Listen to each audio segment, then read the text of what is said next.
understand all the three modes. So color is allowing you to study the presence of vascularity. So if you just put the color on, you see the vascularity around the structure. The red indicating flow towards the transducer and the blue away. Brightness is proportional to the velocity of the flow.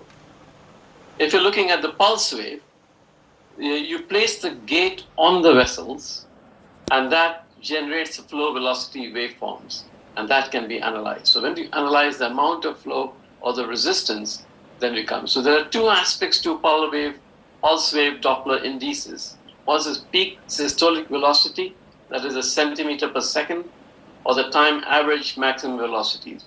Both are assessing the flow rate through a particular vessel, whereas resistance is looking at pulsatility index, or PI, or RI. And PI is the one we do in gynecology, whereas RI is more relevant for obstetrics. If you're looking at power Doppler, that's where I think the world is moving towards. It's a quantification of overall Doppler signals in a defined volume. So if you do a 3D volume or even a 2D, that's the quantification of that volume, vascularity. The Doppler signals depends on the hematocrit and the flow. It's angle independent, it's sensitive to low flow, and it is objective as well as reproducible. And that, I think, is the most important thing, the last 2 points. The angle as well as sensitivity, as well as it's being objective and reproducible. So maybe we'll move in that direction as we go along. Here is a 3D assessment of the flow of the uterine with its branches going into the uterus. Then you have the corpus luteum, and then you have the fallopian tube. So, how do we 3D? We do a volume assessment first, and we put the power Doppler along with it, and that helps us to calculate the VI, FI, VFI. These parameters are more in research. They're not clinically being used at all because the significance has not been demonstrated. And I'll touch on those evidence as we go along. But this is for somebody who wants to look at flows and do some research, then that area will be useful. So the three aspects of the assessment via 3D is vascular index, that means the amount of blood vessel network in a particular organ. Flow index, the amount of blood flowing within that network. And then the vascularization flow index, so VI into FI. So that's three things that are being assessed in a 3D power Doppler volume. Let's come to settings. For somebody who wants to scan and learn things, if you do not identify these facts, you'll find it difficult to assess Doppler. So gain, the Doppler gain, as well as the general gain, the PRF, the pulse repetition frequency, your gate, the angle of insonation, the size of the region of interest, and the distance between transducer and vessels. So if you're looking at PRF, where the PRF is concerned, again, the optimum is this level, but if you go below optimum, that means a higher PRF or a lower PRF, your vascularity will not be assessed properly. So A and C are suboptimal, whereas B in this picture is the optimal. If you're looking at the gain, you're looking at power gain. You see the first picture, A, has got a very low gain, Doppler gain there, and you can't see any vessels in it. As you increase the Doppler gain, you can see that the vascularity network is seen in the anterior and posterior walls of the uterus here.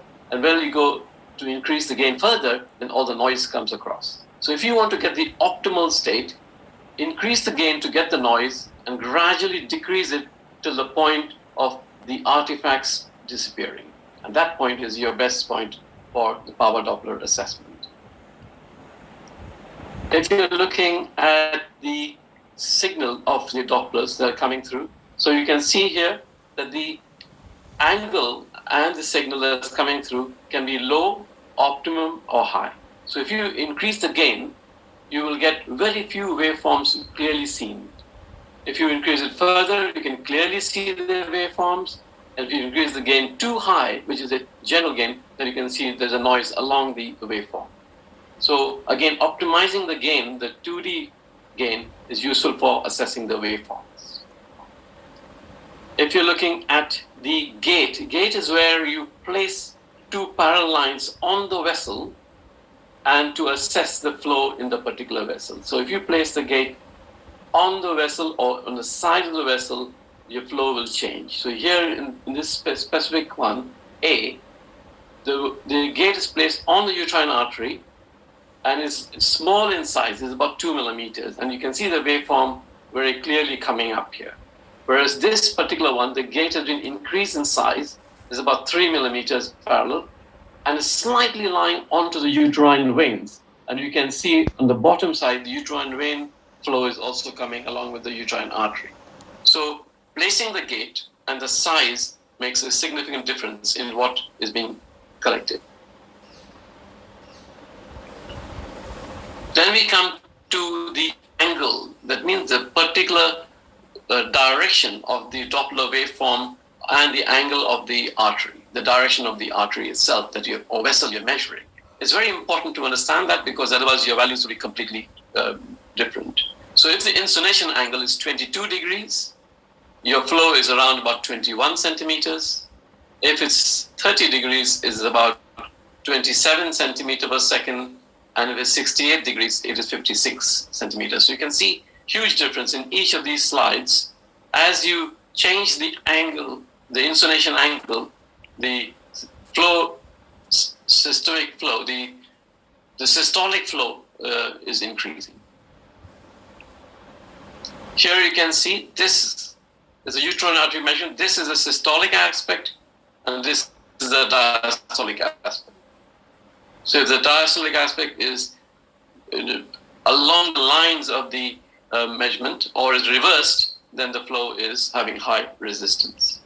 The ovarian, again, as I said earlier, it's a stroma that we look at, not the vessel.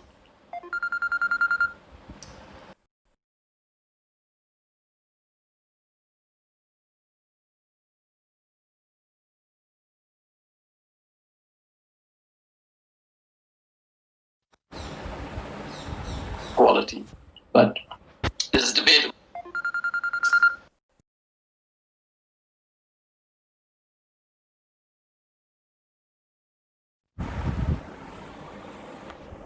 If you're doing your measurements, then you have to trace it along the systolic as well as the diastolic waveform, and then you get your calculations.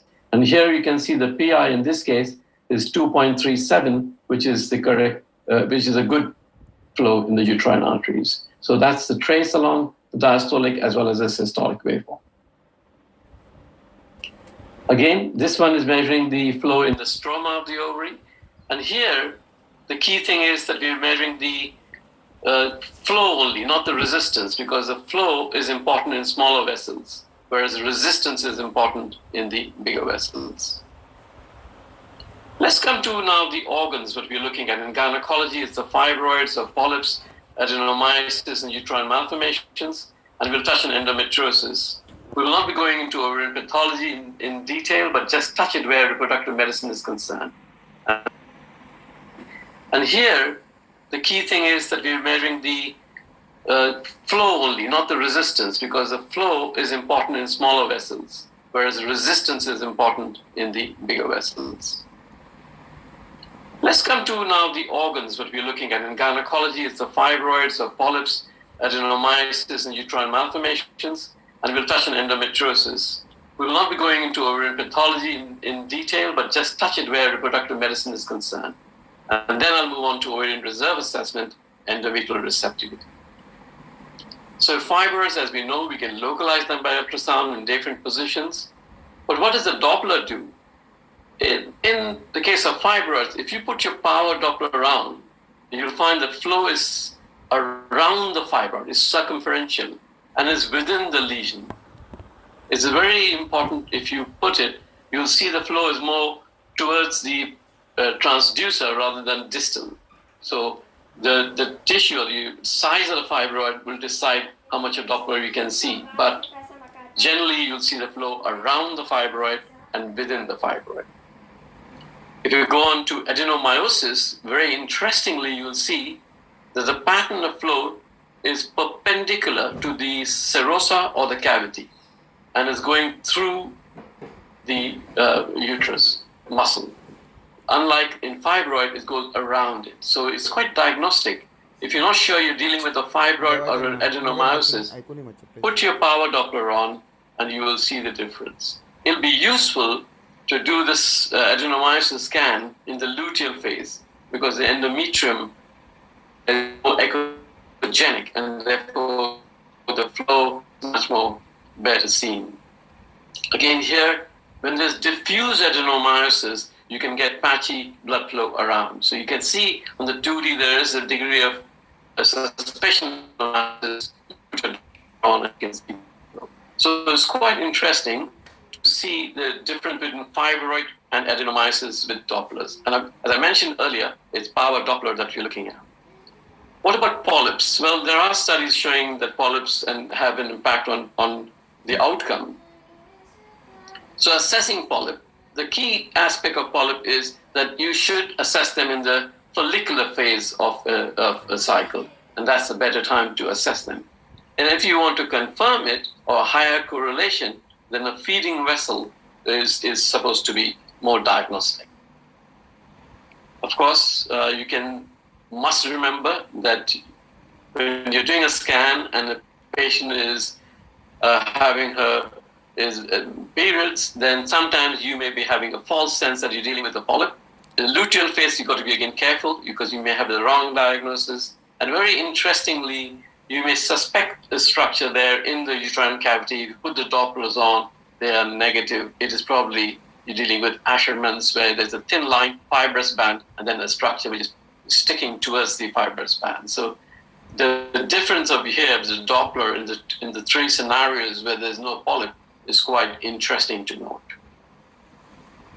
Again, this is a 3D version of looking at a polyp and then the vessel entering the polyp. Uterine malformations. Again, I think it's a very important area where more work will be done where Dopplers are concerned. If you have a septum which is thin and not much muscle in it, then that area will have less flow. But here you can see the septum is quite muscular, and when we put the power Doppler on, as I said earlier, power Doppler is the key, you can see the flow around in the muscular area. So the question is, if you're going to dissect it, will there be bleeding at the time of surgery is something to ponder about. Again, we're looking at ovarian cyst. It could be hemorrhagic. It could be endometriosis. And here again, we will see that in the hemorrhagic ovarian cyst or corpus luteal cyst, if they're active, then you'll get flow all around it. And if it is an inactive old corpus luteal hemorrhage, then there'll be little flow. Again, with endometriosis, there are varying situations or conditions where there could be active endometriosis, where there's Doppler flows are present.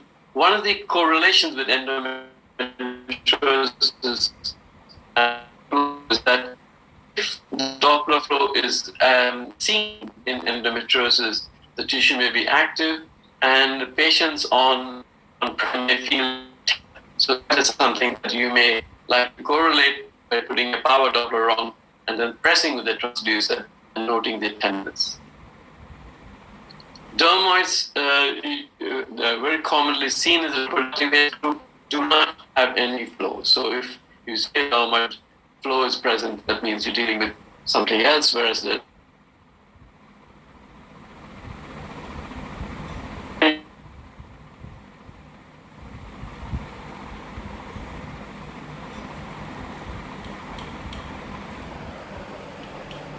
Internet speed कमी जाता पण TV लायलो काय अभ्यासाक बस.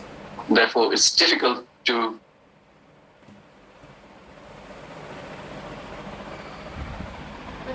हाय